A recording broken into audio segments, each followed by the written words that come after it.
तू ही रे माझा मितवा प्रेक्षकांनो, मालिकेचा कसला जबरदस्त ट्रॅक आता सुरू झालेला. मालिकेमध्ये आत्तापर्यंत आपण इकडे पाहत आहोत की प्रत्येक वेळेला नम्रता कारस्थानं करतच चालले आणि तिला असं वाटते की आपण केलेली कारस्थानं ही कोणाला कळतच नाहीयेत.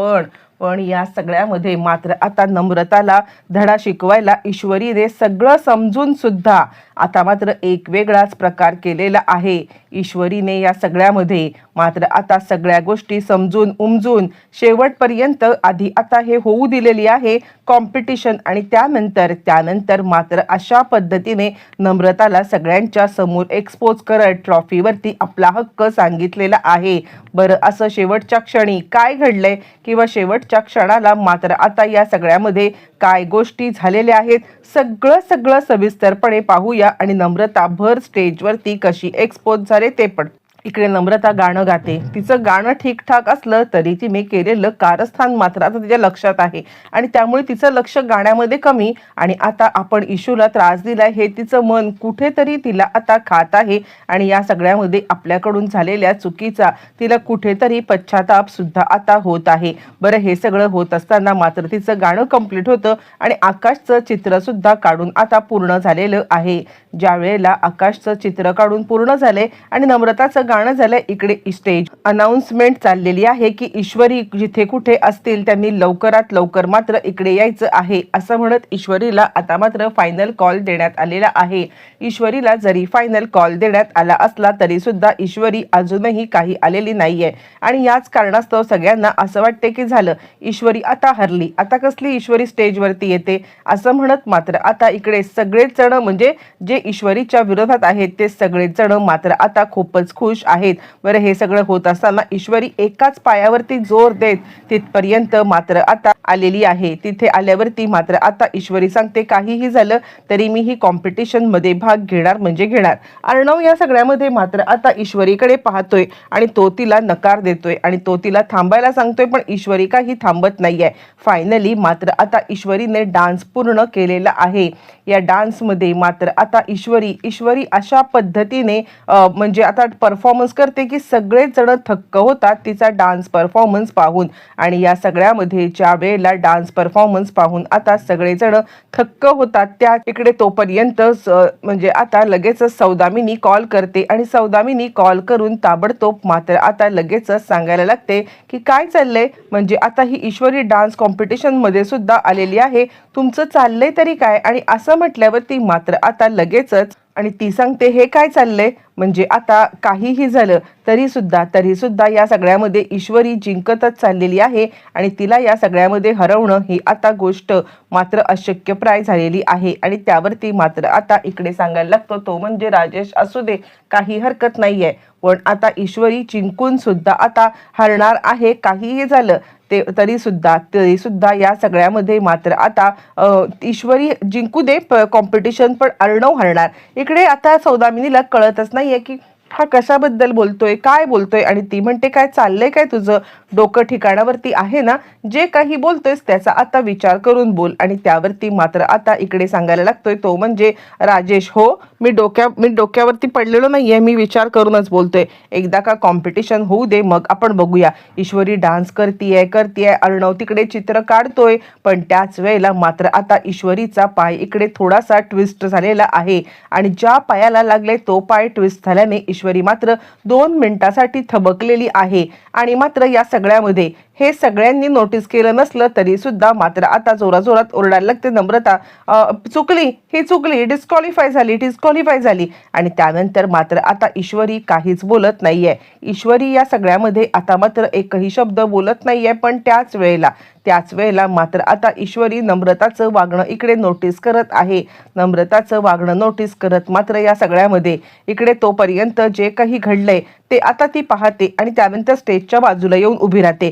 सगळे जजेस आणि आता हे सगळे चर्चा. आणि त्याच वेळेला नम्रता मात्र आता स्टेजवरती उभी राहून सगळ्यांना सांगत आहे, नम्रता सांगत आहे नाही काहीही झालं तरी सुद्धा या सगळ्यामध्ये इशू चुकलेली आहे. तिचा आता पाय ट्विस्ट झालेला आहे, तिच्या पायाला लागलेला आहे आणि असं असताना ती डान्समध्ये कसा भाग घेऊ शकते. प्रेक्षकांनो, एका झटक्यात मात्र आता ईश्वरी हे सगळं ऐकत आहे. मुळातच मात्र आता या सगळ्या गोष्टी ज्या वेळेला ईश्वरी पाहते आणि त्याच वेळेला ती विचार करायला लागते की नमुताईला कसं काय माहिती, नमुताईला या सगळ्यामध्ये कसं काय माहिती की या सगळ्यामध्ये मात्र आता मी माझ्या पायाला लागले, ती तर इथे नव्हतीच ना, आणि अर्णव सर आणि माझ्या व्यतिरिक्त ही गोष्ट कुणालाही माहिती नाहीये. आणि त्यानंतर मात्र ईश्वरी गप्प बसते. सगळा जो काही भार आहे तो जजेसवरती सोडून मोकळी होते.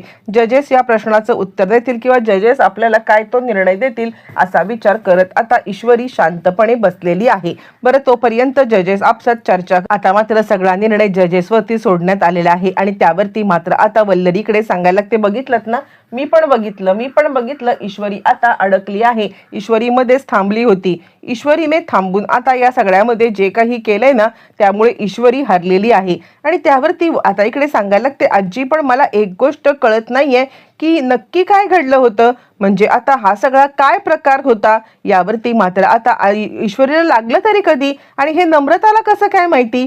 तोपर्यंत मात्र विचार करायला लागते सौदामिनी, चला काहीही झालं तरी सुद्धा आता काही ईश्वरी जिंकत नाहीये. शेवटच्या क्षणाला का होईना पण या सगळ्यामध्ये मात्र आता ईश्वरी मात्र आता हरलेली आहे. आणि काहीही झालं तरी सुद्धा आता इकडे माझं सौदामिनी फॅशन क्रिएशन हेच आता जिंकणार आहे असं म्हटल्यावरती मात्र आता ती मनातल्या मनात खुश होऊन जजेसची निकालाची वाट पाहते आहे. आणि त्याच वेळेला मात्र आता इकडे होस्ट सांगत आहेत, शेवटचा जो काही निकाल असेल तो जजेसवरती आता अवलंबून असेल. हा, पण फक्त मला काही आता सांगायचं आहे किंवा काही क्लिप्स मला दाखवायचे आहेत असं म्हटल्यावरती मात्र आता जजेस इकडे सांगायला लागतात, हो आत्तापर्यंतचे सगळे मार्क आम्ही आता काउंट केलेले आहेत. ज्या वेळेला आत्तापर्यंतचे सगळे मार्क काउंट केलेले आहेत आणि त्याच वेळेला मात्र आता नम्रता म्हणजे आकाश क्रिएशन यांची आत्तापर्यंतची आघाडी आहे आणि त्यामुळे या राऊंडला मात्र आता आकाश क्रिएशन हे पुढे जाते. इकडे सौदामिनीचं क्रिएशन म्हणजे सौदामिनी क्रिएशन हे पुढे येत नसलं तरी जिंकत नाहीये ती म्हणजे स्वतः आता ईश्वरी, त्यामुळे बाकी सगळे खुश आहेत. ठीक आहे, काहीही झालं तरी सुद्धा या सगळ्यामध्ये कोणीही जिंकत नाहीये ही गोष्ट मात्र आता एकदम म्हणजे ईश्वरी जिंकत नाहीये ना, बास आपल्याला तेवढंच पाहिजे असं म्हणत मात्र आता हे सगळे म्हणजे खुश आहेत. बरं, त्याच वेळेला मात्र आता जजेस सांगायला लागतात, पण त्याआधी आम्ही तुम्हाला एक फुटेज दाखवू इच्छितो, ज्या फुटेज नंतर तुम्ही आता हे करा की विनर कोण असणार आहे. जजेसनी पण हे करा आणि त्यानंतर ऑडियन्सनी पण हे करा असं म्हटल्यावरती मात्र आता तेच फुटेज समोर आणण्यात जातं. इकडे सौदामिनी आपल्या माणसाकडे पाहते आहे आणि आपल्या माणसाकडे पाहत आता सौदामिनी इकडे विचार करते की काय फुटेज दाखवायचं असेल ह्यांना, नक्की यांच्या डोक्यामध्ये तरी आता चाललंय काय असा विचार सौदामिनी करत असताना मग आता ईश्वरी ते फुटेज समोर आणते, ज्या फुटेज नम्रताने लपून छपून मात्र आता तिकडे स्केटबोर्ड टाकलेले आहेत. हे फुटेज समोर आल्यावरती मात्र आता ईश्वरी कशा पद्धतीने स्केटबोर्डवरून पडली, तिला कसं लागलं आणि नम्रता लपून छपून हे सगळं कसं पाहत होती, हे फुटेज समोर आल्यावरती मात्र आता इकडे अर्णवला मोठा धक्का बसलेला आहे. नम्रता तू असं म्हणत अर्णव राघव आणि त्यानंतर त्या डॉक्टरांना मात्र आता बोलवलेलं आहे. ज्या वेळेला मात्र आता डॉक्टरांना बोलवलंय आणि त्याच वेळेला डॉक्टरांना बोलवल्यावरती मात्र आता डॉक्टर इकडे सांगायला लागतात, खरं तर ईश्वरी मॅडमचा डान्स तर सोडा पण त्या चालण्याच्या सुद्धा आता मनस्थितीत नाही आहेत. आणि असं असताना त्यांनी मात्र आता इकडे स्वतःच्या जिद्दीवरती चालून हे जे काही सगळं केलेलं आहे ना त्यामुळे मात्र आता खरं सांगायचं तर आता एक वेगळीच प्रकारचं त्यांनी आता एफर्ट्स चालू केलेले आहेत. म्हणजे त्यांचं जितकं कौतुक करावं तितकं कौतुक कमी आहे असं म्हटल्यावरती मात्र आता स्टेजवरती सगळेजण गोंधळ. फायनली ईश्वरीच्या हातामध्ये ट्रॉफी दिल्यावरती मात्र आता ईश्वरी नम्रताकडे आली, नमुताई तुला काय वाटतं, मला आता कळलं नव्हतं का की या सगळ्यामध्ये काही झालं तरी सुद्धा मी म्हणजे मुळातच या सगळ्यामध्ये मला समजलं होतं की काहीही झालं तरी सुद्धा तू या सगळ्यामध्ये ही सगळी कारस्थानं केलेली आहेस, ही गोष्ट मला आता समजली होती. आणि हे करत असताना तुला असं वाटलं असेल की तू या सगळ्यामधून वाचून निघून जाशील, पण नियतीचा न्याय अजब गजब असतो. आज ट्रॉफी माझ्या हातात आहे आणि तू हरलेली आहेस, सगळ्यांच्या समोर अपमानित झालेली आहेस, सोशल मीडियावरती मात्र आता तुझी थू झालेली आहे असं म्हणत मात्र या सगळ्यामध्ये इकडे आता एका झटक्यात गेम पलटलेला आहे, तो म्हणजे ईश्वरीने. आणि गेम पलटत नम्रताला मात्र धडा शिकवलेला आहे. सगळ्यांच्या समोर नम्रता एक्सपोज झाले. CCTV फुटेजमुळे नम्रताला कुठे तोंड दाखवायला जागा उरली नाही. याच्यातून ते डिस्क्वालिफाय झाले. पण आता तिला रिअल आयुष्यात घरी आल्यावरती सुद्धा आता नवीन आव्हानांना तोंड द्यावं लागणार आहे. आता ही आव्हानं काय असतील, घरचे तिच्यासोबत कसे रिॲक्ट करतील, आकाश तिला कसा ट्रीट करणार, येणाऱ्या भागामध्ये सगळं कळणार आहे.